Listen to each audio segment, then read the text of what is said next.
नमस्कार, आप इस समय देख रहे हैं मगध संवाद और मैं आपके साथ हूं सुनील बॉबी।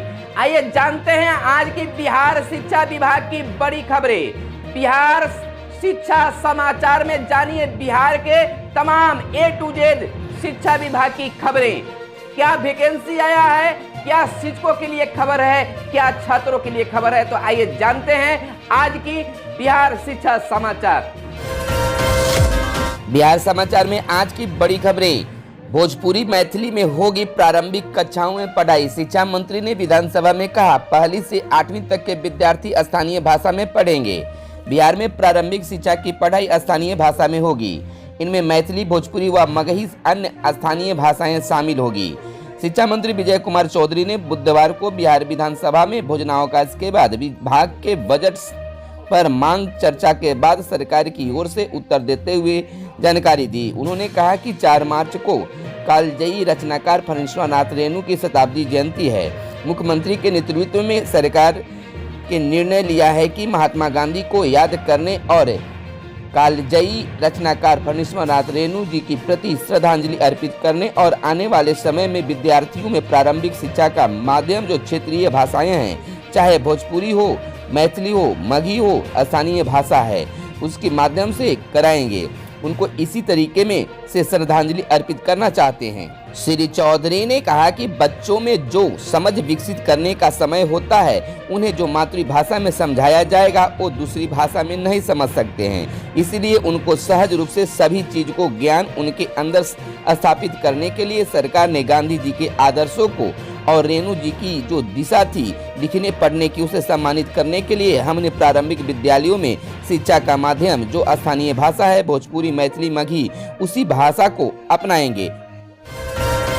380 अरब 25 करोड़ 92 लाख रुपए का शिक्षा विभाग का बजट मांग विधानसभा में हुआ पारित। प्राथमिकता में शिक्षा बजट का 22% खर्च है।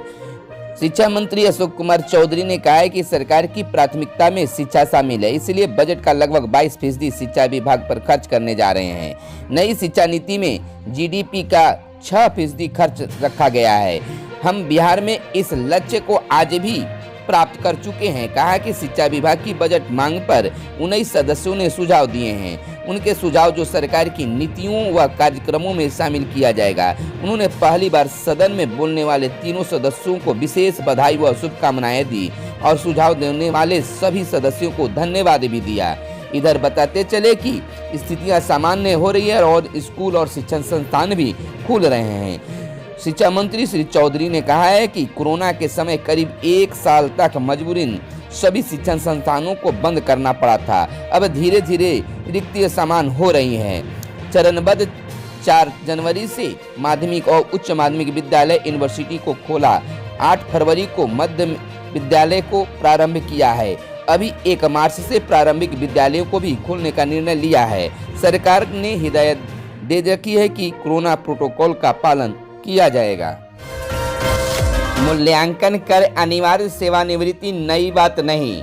विधान परिषद में बुधवार को सामान्य प्रशासन विभाग के प्रभारी मंत्री विजेंद्र यादव ने कहा है कि मूल्यांकन कर 50 वर्ष की उम्र में किसी कर्मी को अनिवार्य सेवानिवृत्ति देने की योजना कोई नई बात नहीं है। इसका प्रावधान बिहार सेवा संहिता लागू होने की तारीख से ही है। सुप्रीम कोर्ट ने भी गुजरात के एक मामले में इसे जायज ठहराया है। मंत्री परिषद सदस्य प्रेमचंद्र मिश्रा ने अल्प सूचित प्रश्न का जवाब दे रहे थे। उन्होंने कहा कि 23 जुलाई 2020 को अनिवार्य सेवानिवृत्ति का आदेश सेवा संहिता के तहत ही है।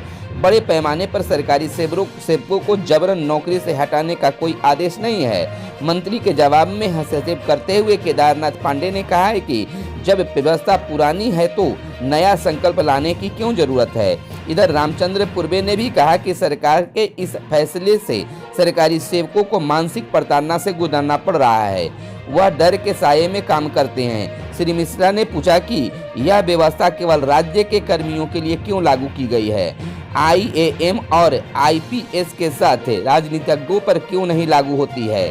मंत्री ने कहा कि राजनीतिज्ञ सरकारी सेवक नहीं हैं, वह जनप्रतिनिधि होते हैं और उन्हें चुनकर भेजने वाली जनता हर 5 साल पर मूल्यांकन करती है। जो प्रतिनिधि मूल्यांकन में खरा नहीं उतरते उनका जनता खारिज कर देती है। मंत्री के इस जवाब पर सत्तापक्ष के कई सदस्यों ने समर्थन किया। शिक्षा मंत्री विजय कुमार चौधरी ने अफसरों को चेताया, शिक्षकों को परेशान न करें। बिहार के शिक्षा मंत्री विजय कुमार चौधरी ने कहा है कि हमने शिक्षा को लेकर आधारभूत संरचना और अन्य पहलुओं पर काफी बेहतर काम किया है। अब हमारा फोकस लर्निंग आउटकम पर है। हम देखेंगे कि हमारा लर्निंग आउटकम क्या है, हमारे बच्चे क्या पढ़ रहे हैं। हमारा टारगेट वास्तविक शिक्षा को लेकर है। हमारे शिक्षक शिक्षा की समस्या देखें, हम शिक्षकों की समस्या देखेंगे। मंत्री ने सभी क्षेत्रीय अधिकारियों को हिदायत देते हुए कहा कि वे शिक्षकों को परेशान न करें। साथ ही शिक्षकों से भी अनुरोध किया कि शैक्षणिक माहौल को बेहतर बनाने और बच्चों को गुणवत्तापूर्ण शिक्षा देने के लिए हर स्तर पर पहल जारी रखें। 9वीं की वार्षिक परीक्षा समाप्त है। ऐच्छिक विषय की परीक्षा के साथ ही राज्य में 9वीं कक्षा के तकरीबन 15 लाख छात्र छात्राओं की वार्षिक परीक्षा बुधवार को समाप्त हो गई। यह पहला अवसर था जब 9वीं कक्षा की वार्षिक परीक्षा बिहार विद्यालय परीक्षा समिति के प्रश्न पत्र से ली गई। यह परीक्षा उसी पैटर्न पर हुई जिस पैटर्न पर मैट्रिक की सेंटअप परीक्षा ली जाती है। परीक्षा के शेड्यूल भी बिहार विद्यालय परीक्षा समिति द्वारा ही जारी किए गए थे। उसी शेड्यूल से परीक्षा 2 पालियों में शुरू हुई। दोनों पाली की परीक्षा में परीक्षार्थियों को 15 मिनट के आरंभिक समय प्रश्न पत्र पढ़ने व समझने के लिए दिए गए। दृष्टिबाधित एवं स्वयं लिखने में असमर्थ दिव्यांग परीक्षार्थियों को राइटर रखने की अनुमति दी गई। ऐसे परीक्षार्थियों को प्रति घंटा 20 मिनट अतिरिक्त क्षतिपूरक समय भी दिए गए। परीक्षा को लेकर छात्र छात्राओं में उत्साह रहा। 26 फरवरी से चल रही इस परीक्षा के अंतिम दिन छात्र छात्राओं ने ऐच्छिक विषय के तहत ललित कला, गृह विज्ञान, नृत्य एवं संगीत की परीक्षा दी। दृष्टिबाधित परीक्षार्थियों ने संगीत की प्रायोगिक परीक्षा दी। बहरहाल परीक्षा समाप्त होने के साथ ही परीक्षार्थी छात्र छात्राओं ने राहत की सांस ली है। जिला अपीलीय प्राधिकारों को 3.48 करोड़ हुए जारी। सभी जिलों को अपीलीय प्राधिकारों के लिए तृतीय किस्त के रूप में 3 करोड़ 48 लाख रुपए जारी कर दिए गए हैं। शिक्षा विभाग ने यह राशि जारी किया है। प्राधिकारों के संचालन को लेकर यह राशि जारी की गई है। प्राथमिक से लेकर उच्च माध्यमिक तक के शिक्षकों के नियोजन और उनकी सेवा शर्तों के संबंधित मामलों की सुनवाई और उनके निष्पादन को लेकर सभी जिलों में जिला अपीलीय प्राधिकार गठित है। आज से दरोगा परीक्षा का प्रवेश पत्र करें डाउनलोड। बिहार पुलिस अवर सेवा आयोग बीपीएससी राज्य में गृह विभाग के अंतर्गत बिहार अवर निरीक्षक, प्रारंभ अवर निरीक्षक एवं कारा एवं सुधार सेवाएं निरीक्षक पालन के सहायक अधीक्षक कारा के 2440 पदों पर नियुक्ति की कवायद में जुटा है। मेंस में परीक्षा में सफल अभ्यर्थियों के लिए शारीरिक जांच परीक्षा प्रवेश पत्र गुरुवार की सुबह 10 बजे जारी होगा।